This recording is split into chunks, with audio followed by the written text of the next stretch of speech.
시청자 여러분 안녕하십니까? VOA 뉴스투데이 시작합니다. 미국 국무부는 대화를 위한 북한과의 만남 제안은 여전히 유효하다며 공이 여전히 북한에 있다는 사실을 재확인했습니다.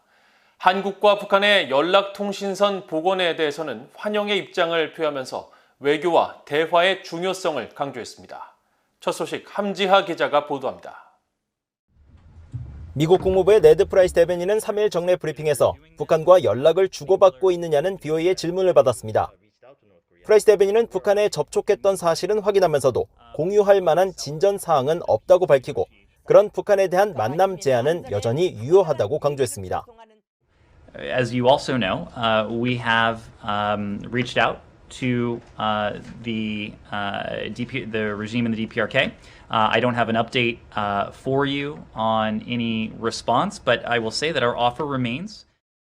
프라이스 대변인은 이어 성김 국무부 대북 특별 대표가 언제 어디서든 전제 조건 없이 만나겠다고 밝혔던 사실을 상기시키면서 공은 북한에 있음을 분명히 했습니다.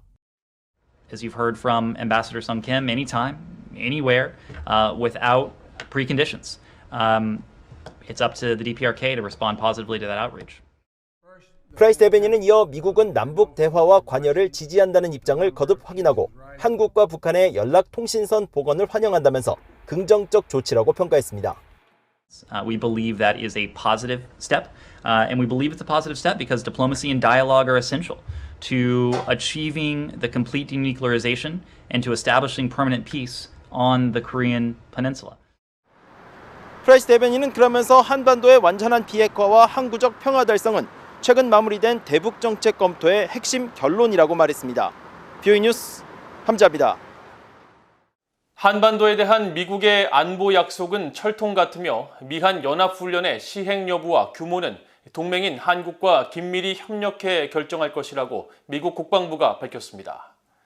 존 커비 미국 국방부 대변인은 3일 정례 브리핑에서 최근 남북 연락통신선 복원이 미한 연합훈련에 미칠 영향을 묻는 질문에 오해를 피하기 위해 더 많은 의사소통을 하는 것이 확실히 더 낫다고 생각한다며 남북 연락통신선 복원에 대해 환영의 입장을 밝히고 다만 현 단계에서 연합훈련과 준비 상황에 어떤 영향을 미칠지 예단하기는 어렵다고 밝혔습니다. 이어 한반도 내 다양한 위협에 맞서기 위해 제대로 훈련되고 준비돼 있어야 한다는 점에서는 달라진 것이 없다면서 미군은 한반도에서 적절한 훈련과 준비 태세를 갖추고 있으며 이에 관한 모든 결정은 동맹국들과 긴밀히 협의해 이루어지고 있다고 강조했습니다. 커비 대변인은 한국 정부가 북한의 미한 연합훈련 중단 요구에 호응해 미국의 훈련 연기나 중단을 요청할 경우 미국의 입장을 묻는 질문에는 가정 상황에 대해 답변하지 않겠다면서도 미국은 한반도에 대한 방위 조약을 지키고 있으며 한반도 안보를 위해서 미국의 방위 약속은 계속 철통 같을 것이라고 거듭 강조했습니다. 한국국가정보원이 3일 국회 정보위원회 전체회의 보고를 통해 최근 남북통신연락선 복원 조치는 북한의 김정은 국무위원장이 요청한 것으로 북한은 한국이 향후 북미 관계 재개를 위해 역할을 해주기를 기대하고 있으며 북미 회담 전제 조건으로 광물 수출과 정제유 수입, 생필품 수입 허용을 요구하고 있다고 밝혔다고 회의에 참석한 국회 여야 간사들이 브리핑을 통해 밝혔습니다. 이에 대해 한국통일부는 남북통신연락선 복원은 어느 일방이 먼저 요청한 것이 아닌 양측이 서로 충분히 협의하고 합의한 결과라고 밝혔고 한국 외교부도 한미 외교당국 간 협의 과정에서 특정 품목에 대한 제재 면제 논의는 이뤄진 바 없다고 밝히는 등 국정원의 보고 내용을 부인했다고 연합뉴스 등 한국 언론들이 보도했습니다. 한편 국정원은 북한이 올해 곡물 부족 사정 악화로 전시 비축미를 식량에 끊긴 전량 세대를 비롯해 기관과 기업소 근로자에게까지 공급하고 있고 주민들이 민감해하는 쌀 등 곡물 가격을 통제하고 있다고 밝혔으며 7월 중순 이후 지속된 폭염으로 인명과 농축산 피해가 잇따르고 있어 이 때문에 7월부터 9월 사이 북한군 하계 훈련을 최소화하고 피해 복구 지원에 나서는 상황이라고 말했다고 여야 간사들이 전했습니다. 그동안 북한의 미사일 위협에 초점을 맞췄던 괌 기지의 미사일 방어 태세에 중국 위협을 포함시켜야 한다고 미국의 전직 인도태평양 사령부 고위 관리가 밝혔습니다. 또 중국의 미사일 방어를 위해 고고도 미사일 방어 체계 사드뿐 아니라 적의 로켓과 박격포 등을 요격하는 CLAM 체계의 도입도 필요하다고 강조했습니다. 김동현 기자가 취재했습니다. 미국 헤리티지 재단이 주최한 화상대담에 참석한 미국 인도태평양사령부의 작전기획과장을 지냈던 브렌트 세들러 헤리티지 재단 선임연구원은 기존 괌의 미사일 방어 태세를 중국의 위협에 초점을 맞추도록 재조정할 필요가 있다고 밝혔습니다. 괌은 모든 동아시아 전군의 열점 지역들과 가까이 있어 미군과 우방군의 영내 투사력 관점에서 매우 중요한 요충지라면서 그동안 대북 미사일 위협에만 초점을 뒀던 괌의 미사일 방어 태세를 개선할 필요가 있다는 겁니다. Sits right about a little under 3,000 miles from all of the hot spots in the East Asian theater.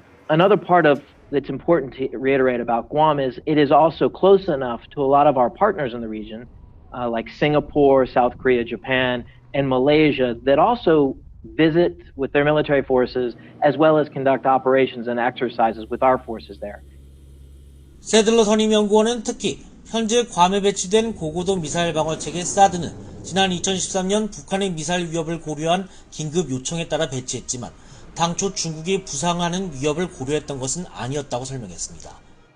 그러면서 추가적으로 이지스 어쇼 등의 방어 체계 배치가 요구되지만 실전 배치까지 3년 정도 소요된다는 점을 감안하면 단기적인 중국의 위협을 억제하기에는 충분하지 않다고 말했습니다. So if we don't get Aegis ashore, that's like takes about 3 years to build. You're going to have to need, in order to be inside this Davidson window, Admiral Davidson window, to deter China in the near term, you need something there sooner. A couple of things to consider.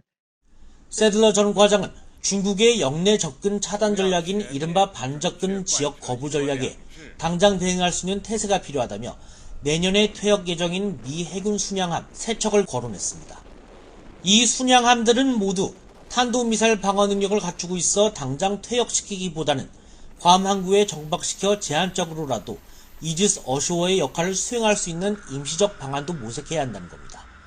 세들러 전 국장은 이어 북한의 미사일 위협을 염두에 두고 배치한 사드가 중국 위협에 대응하지 못하느냐는 사회자의 질문에는 유사시 중국은 탄도미사일뿐 아니라 순항미사일 등 여러 수단을 통해 괌의 운용을 무력화시키려 할 것이라면서 사드 역할은 여전히 필요하지만 특히 중국의 순항미사일의 경우 패트리어트나 사드가 적절한 해답이 될 수는 없으며 육군의 대로켓, 곡사포, 박격포 요격체계, CLAM 전개도 반드시 필요하다고 답했습니다. 그러면서 사드의 경우 향후 실전 배치할 이지스 어쇼어와 완벽한 상호 운용 통합에 성공할 수 있을지, 또 미군 항공전력의 경우 영내 해군의 미사일 방어 자산과 성공적으로 통합시킬 수 있을지 여부가 방어 역량 개선의 핵심 관건이라고 강조했습니다. VOA 뉴스 김동현입니다. 미국 의회에서 바이든 행정부가 지원 중단 결정을 내린 미국 본토 방어 레이더의 하와이 배치 관련 예산을 계속 지원하는 방안이 추진되고 있습니다.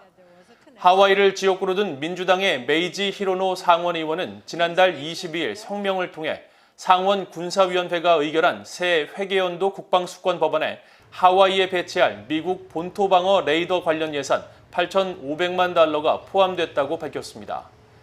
히로노 의원은 이어 하와이 본토 방어 레이더는 북한과 인도태평양 지역에 진화하는 위협에 맞서는 탄도미사일 방어 체계의 핵심 구성 요소가 될 것이라고 밝혔습니다.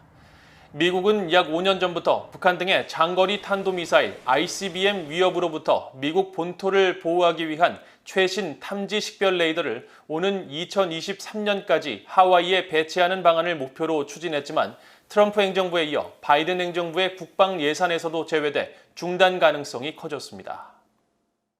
북한이 아프리카 베냉에 건설 중인 동상과 관련해 유엔 안보리 대북제재위원회 전문가 패널은 대북결의 위반이라고 밝히고 유엔 주재 미국 대표부는 유엔 안보리에 적절한 대응을 촉구했습니다.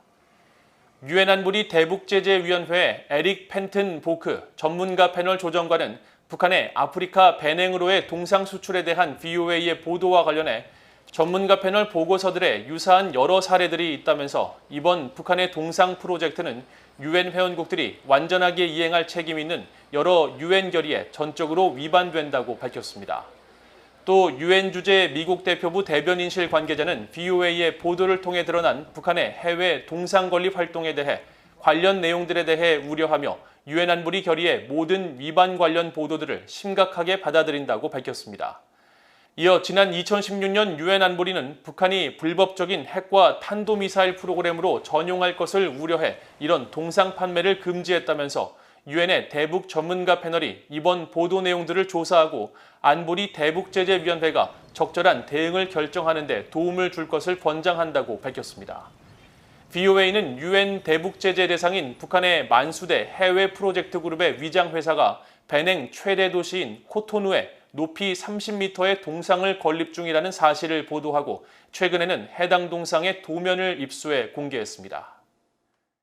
이상으로 VOA 뉴스투데이를 모두 마칩니다. 시청해주신 여러분 고맙습니다.